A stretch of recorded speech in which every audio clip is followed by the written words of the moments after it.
I'm going to talk about the Roman Republic and its fall and compare it to America.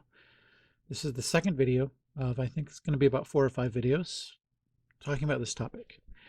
Now, you may ask yourself, why do you have a map of the 2nd century when we're talking about the end of the Republic? The Republic didn't end for about 200 years after this time. Well, this time period set the stage for the end of the Roman Republic. Now, as you can see, the green is what Rome owned at the beginning of the century, and the tan is what they owned at the end. And this is mainly due to 2 wars: the wars with Carthage, the Punic Wars, and the wars with Greece, the end of the Alexandrian empires, the kingdoms that sprung out of Alexander.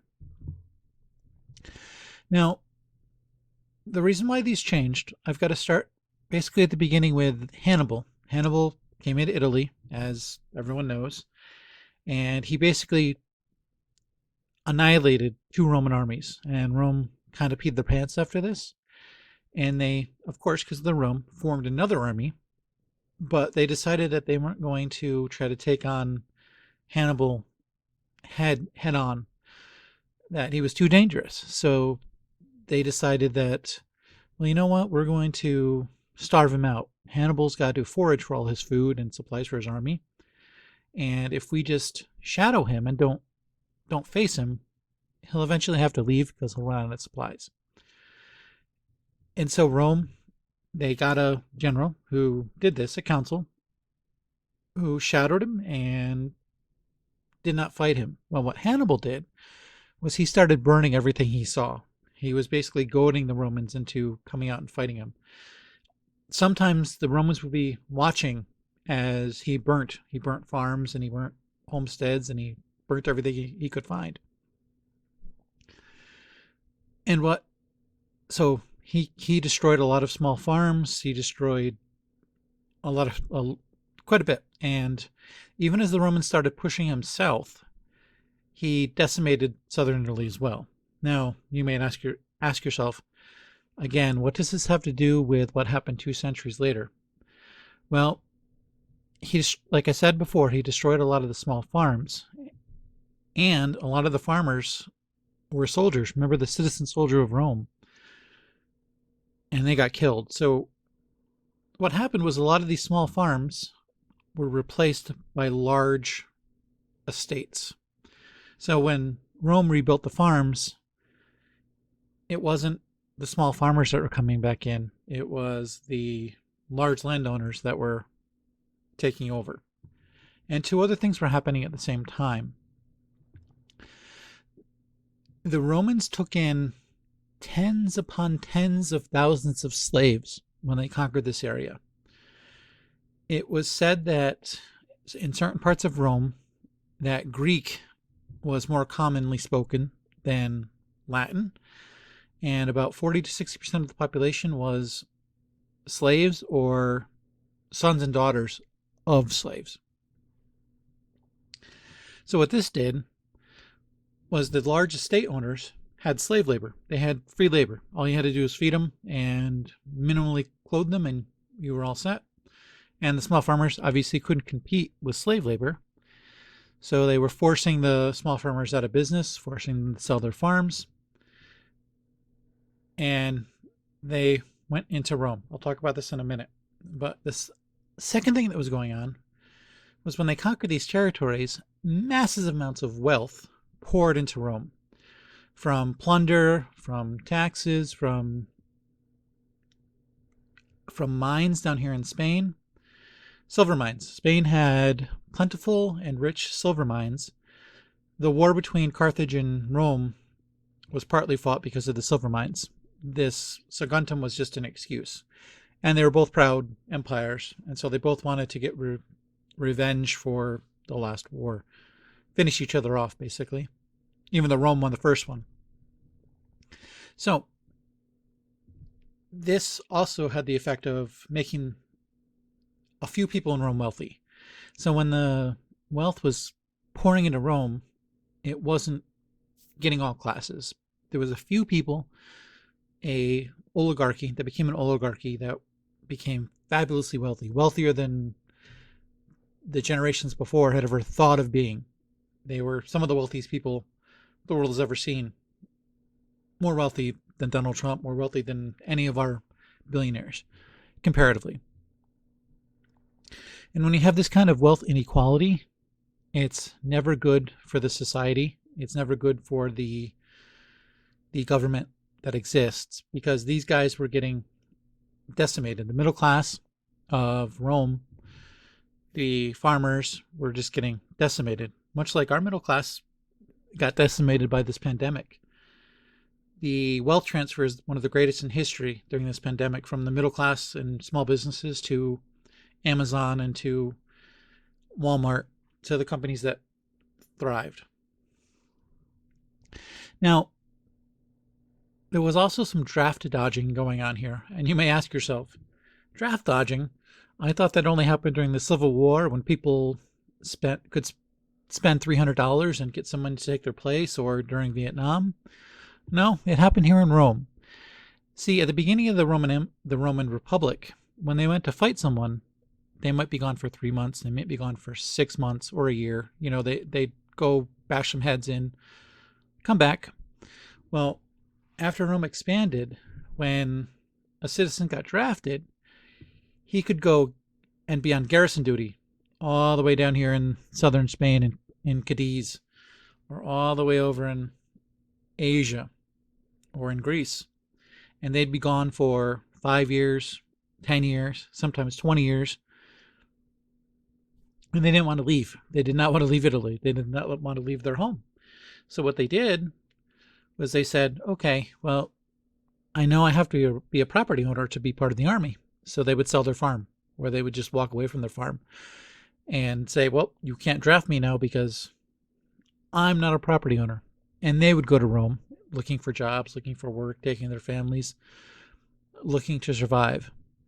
Now, I have to ask everyone a question.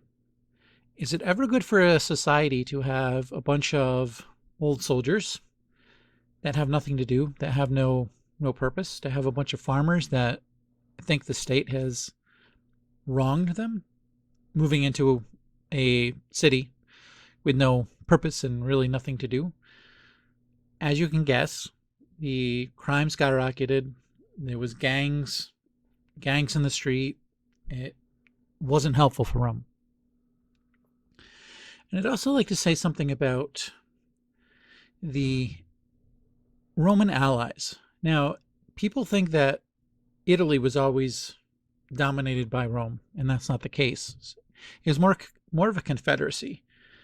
Rome would go out, fight a few battles, maybe a war with a neighboring tribe, and eventually they would go to the tribe and say, look, I want to be friends with you. Rome wants to be your friend. I'll make a deal with you. Rome will build you some roads, we'll build you some infrastructure, we'll even lower your taxes on your people of what you're paying. All you have to do is follow Rome when they go to war, and when we're at peace, you have to follow us, and you also have to give us troops when we go to war, and give us supplies. And in return, you can run your own internal affairs, and everybody will be happy. And this worked for a while. But what happened in I think it's about 91 BC to 88 BC, if I remember correctly. I didn't, going from memory here, was something called the Social War. And the Social War, the Italian allies rose up against Rome, but they didn't rise up because they wanted to leave the empire or the republic. They rose up because they wanted to be part of it.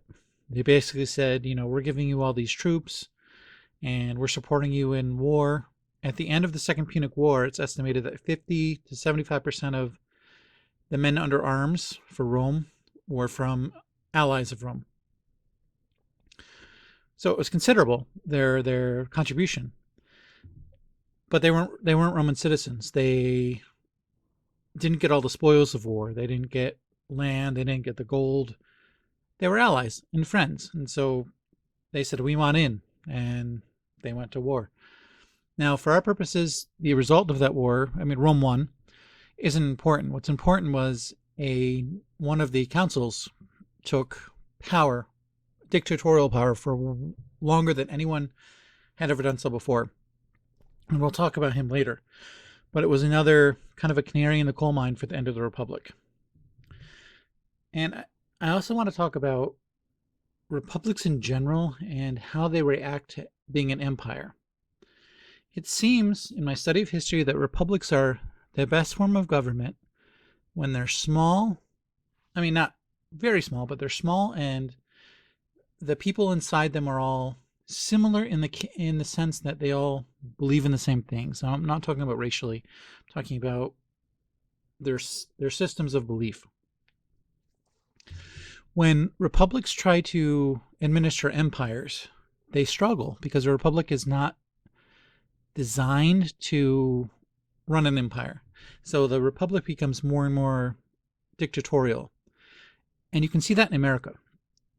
Look at pre-World War II America and post-World War II America. You can see that America is becoming more imperialistic after World War II. Just a simple thing. Go look up at how many executive orders presidents sign. It's gone up exponentially, and every president seems to do more than the predecessor. And what is an executive order? It's basically a dictatorial fiat. The president writes this, and it is so. I mean, you got the Supreme Court that can block it, but it's not voted on by the people. Just him. And that's a dictatorial power if I've ever seen a dictatorial power. So, in conclusion, economic inequality was skyrocketing during this period.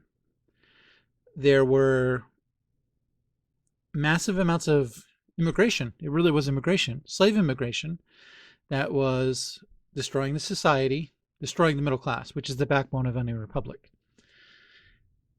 And there was also pressures of Rome changing to be able to administer its empire. And I'll talk about what actually happened in the next set of videos. Talk about all the crazy people running around and what they did to eventually bring the republic down.